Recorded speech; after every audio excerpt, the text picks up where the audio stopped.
लखनऊ में एक government school है जिसके अंदर एक ऐसी डरावनी गतिविधि जो एक हॉरर स्टोरी में तब्दील हो गई। और आज जो मैं कहानी आपको सुनाने जा रहा हूँ वो बहुत दिलचस्प भी है लेकिन बहुत डरावनी भी है। दिलचस्प इसलिए क्योंकि ये एक सच्ची कहानी है, क्योंकि ये कहानी हमें खुद उसी स्कूल में पढ़ाने वाले टीचर ने भेजी है जिसका नाम था मनन। यानी इस कहानी को ध्यान से सुनना, क्योंकि इस कहानी को सुनने के बाद आपका जो नजरिया है विद्यालय की तरफ वो थोड़ा सा डर में बदल जाएगा। आज की कहानी है मनन की। अब मनन क्योंकि टीचर है तो उन्हें हम मनन सर कहेंगे इस कहानी में। तो मनन सर की पोस्टिंग होती है उत्तर प्रदेश के एक गाँव में। उस गाँव का नाम था बसेरिया। ये गाँव लखनऊ से लगभग 100 किलोमीटर दूर था और यहाँ एक बहुत ही पुराना सा प्राइमरी स्कूल था। अगर आप सोच रहे हो ये कितना पुराना था, तो ब्रिटिशर्स के काल का, मतलब जब अंग्रेज थे यहाँ पर, ये तब का स्कूल था। लेकिन अब इसको सरकारी स्कूल में तब्दील कर दिया गया था। अब पहले दिन जब मनन सर स्कूल पहुंचे तो उन्हें सब कुछ नॉर्मल लगा। वहाँ पर बच्चे थे, वहाँ पर असिस्टेंट था और एक चौकीदार भी था जिसका नाम था हरीलाल। इस नाम को ध्यान रखना। मनन आकर सारे ही लोगों से मिलता है, लेकिन जैसे ही वो हरीलाल से मिलता है, हरीलाल उसे एक बात कहता है। वो हरीलाल कहता है कि सर, अगर कभी भी आप स्कूल में 5 बजे के बाद रुकना ना, तो पुराने साइंस लैब वाले कमरे में मत जाना, क्योंकि वहाँ कुछ है। अब मनन सर क्योंकि साइंस के टीचर थे तो वो हंसते हुए बोले कि देखो भाई, मैं साइंस का टीचर हूँ, मैं ये सब फालतू चीज़ों पे विश्वास नहीं करता हूँ, तुम परेशान मत हो, मैं ठीक हूँ। पर हरीलाल ने मनन सर की आंखों में देखकर बोला कि यहाँ पर भूत नहीं है सर, यहाँ पर एक बहुत डरावना श्राप है। वेल, मनन ज़्यादा बहस नहीं करता है। वो बोलता है कि आपको जो बताना था आपने बता दिया, अब चलिए जाइए। मनन सर को लगता है कि मैं नया हूँ इसलिए वो मेरा मजाक उड़ा रहा है या तो मुझे डराने की कोशिश कर रहा है। ज़्यादा वो अपनी पुरानी वाली एटीट्यूड दिखा रहा है कि मैं इस स्कूल में पहले से हूँ तो मैं जो बता रहा हूँ वही सही है। इसलिए मनन इस चीज़ को इग्नोर कर देते हैं। वेल, कुछ दिन बीते और स्कूल में एक नए स्टूडेंट की एंट्री होती है। एक स्टूडेंट जिसका नाम था रोहित। अब इस चीज़ को ध्यान से सुनना कि रोहित एक 6th क्लास का छोटा लड़का था और वो बहुत ही तेज और क्यूरियस था। हर चीज उसे जाननी थी, उसे हर वक्त कुछ ना कुछ पूछना होता था। और एक दिन वही रोहित मनन सर के सामने आता है और पूछता है, सर वो साइंस लैब वाला रूम कब खुलेगा, मुझे अंदर देखना है। मनन सर उसे मना कर देते हैं कि वो बंद है, उसके अंदर कुछ नहीं है। पर उस चीज का तो हम सभी वेट कर रहे हैं कि उस रूम के अंदर है क्या। तो जब आप जानोगे आपकी रूह कांप जाएगी। लेकिन उससे पहले, हेलो गाइस, मेरा नाम है अविनाश कुमार और आप देख रहे हो Seiko official show horror stories. अब गाइस, जिस दिन रोहित मनन सर से पूछने गया था कि उस कमरे में क्या है, मनन सर ने मना किया था, राइट। अब उस दिन तो रोहित अपने घर चला गया था, लेकिन अगले दिन वो स्कूल नहीं आया। और जब उसके घर पर कॉल किया गया तो उसके घर वाले ने बोला कि वो तो स्कूल के लिए निकल गया है।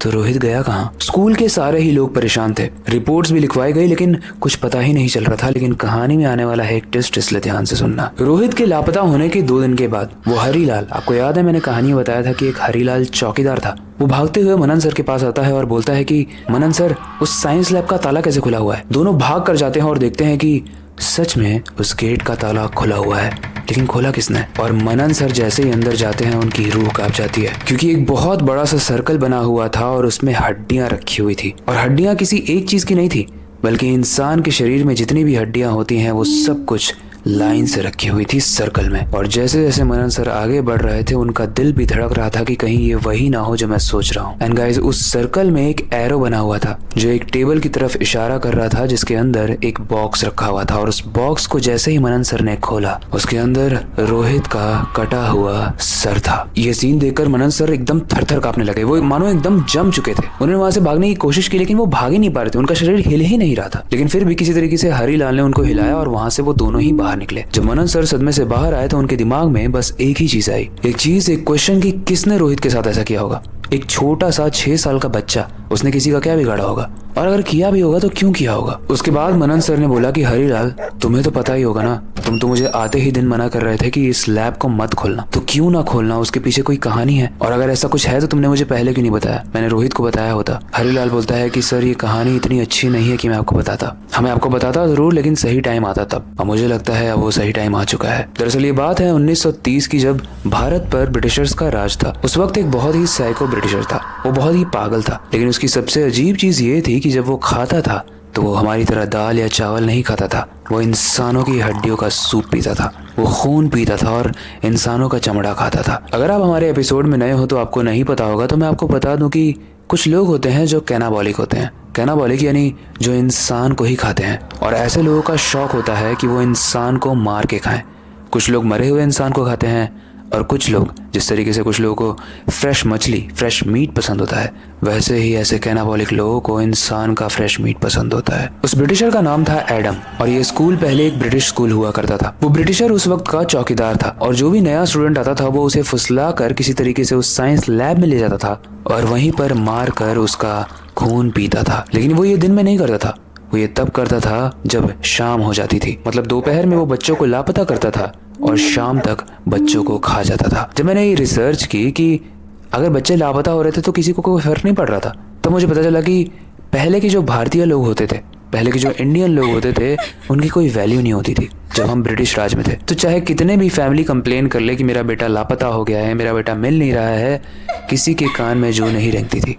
लेकिन जब ये केसेस बहुत ज़्यादा हो गए, लगभग 50 बच्चे वो खा चुका था और उसमें से एक अंग्रेज का भी बच्चा था। उसके बाद इस केस को जब हाईलाइट किया गया तो एडम को पकड़ा गया और गांव वालों ने मिलकर गुस्से में उसका गला काट दिया। उसका गला काटने के बाद ऐसा माना जाता है कि वो तो मर गया लेकिन उसकी आत्मा अभी भी उसी साइंस लैब में बंद है। इसी वजह से मंत्रों का उच्चारण करने के बाद उस लैब पर ताला लगाया गया था और उसके बाद से मना किया जाता है कि उस लैब को मत खोलना, वरना वो ब्रिटिशर जिसे इंसान खाना पसंद है वापस से आज़ाद हो जाएगा। और शायद इस कहानी में अभी राइट नाउ यही हुआ है। जब मनन को ये सारी स्टोरी हरीलाल ने बताई तो मनन, क्योंकि साइंस का एक टीचर था, उसे इन चीज़ों पे उतना विश्वास तो नहीं हुआ, लेकिन उसने बोला कि इसका सोल्यूशन क्या हो सकता है, क्योंकि अगर रोहित मर गया है तो उसके जैसे और भी बच्चे मरेंगे। उसके बाद हरीलाल बोलता है कि जंगल में एक बाबा रहते हैं, उन बाबा से आप जाकर बात करो, ये प्रॉब्लम आप उन्हें बताओगे तो वो समझ जाएंगे और यहाँ पर आएंगे।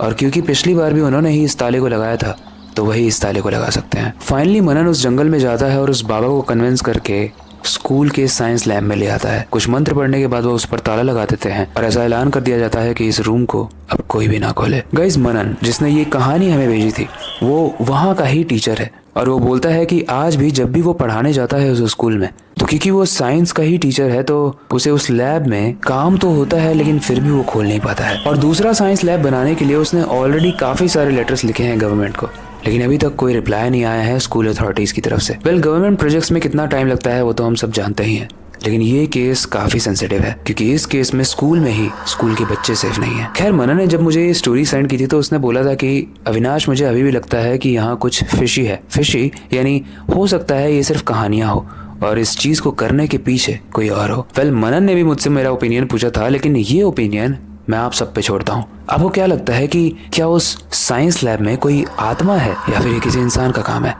हमें कमेंट सेक्शन में आत्मा या इंसान लिखकर जरूर अपना ओपिनियन बताना। बाकी आई होप आज की कहानी आपको इंटरेस्टिंग लगी होगी। ऐसी और कहानियों के लिए हमारे पेज को फॉलो जरूर करना। बाकी अगर आपके पास कोई डरावना सजेशन है जिसे आप चाहते हो कि हम आने वाली स्टोरीज में कवर करें तो उसे भी हमें कमेंट सेक्शन में बताना। इसी के साथ वक्त आ चुका है इस कहानी का अंत करने का और नई सुपर इंटरेस्टिंग लेकिन डरावनी स्टोरी पर काम शुरू करने का। लेकिन जाने से पहले मैं हमेशा की तरह एक ही चीज कहना चाहूंगा, अपनी क्यूरियोसिटी को डाई मत होने देना, नई चीजें सीखते रहना। अपने बेड के नीचे और खिड़की के बाहर जरूर देख लेना कहीं रोहित का कटा हुआ सर तो नहीं फेंका गया है आपके विंडो पे। मिलते हैं अगली वीडियो में।